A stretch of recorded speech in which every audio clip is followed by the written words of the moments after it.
кафедра меңгерушісі, PhD докторы Туралбаева Алмаш Тұрғанбайқызы. Нәтижеге бағытталған стратегияларды ұсынбақшымыз.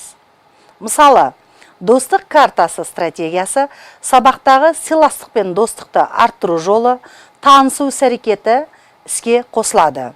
Келесі стратегия комплименттердің бұрқасыны стратегиясы.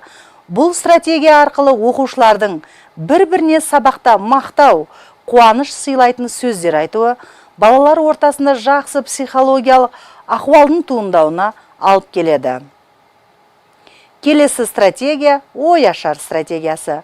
Миды, екі көзді, екі қолды жұмысқа жұмылдыру мақсатында интеллектуалдық сұрақтар қою арқылы оқушылардың интеллектісін дамытуға бағытталған. Келесі бір стратегия броундық қозғал стратегиясы. Яғни оқушылар орнында отыру міндетті емес, белсенді қозғалыс жасай отырып, бір-бірімен ақылдаспай мәселені шешуі тиіс. Бұл стратегияны орындау барысында 3 әрекет бірден жүзеге асады. Олар жүру, ойлану, түрту жазу әрекеттері. Тапсырманы орындап болған оқушы орнына отыруына болады. Аталмыш стратегия арқылы берілген тапсырма бойынша оқушы деңгейін, оның сол тапсырманы орындау білігін сезе аламыз.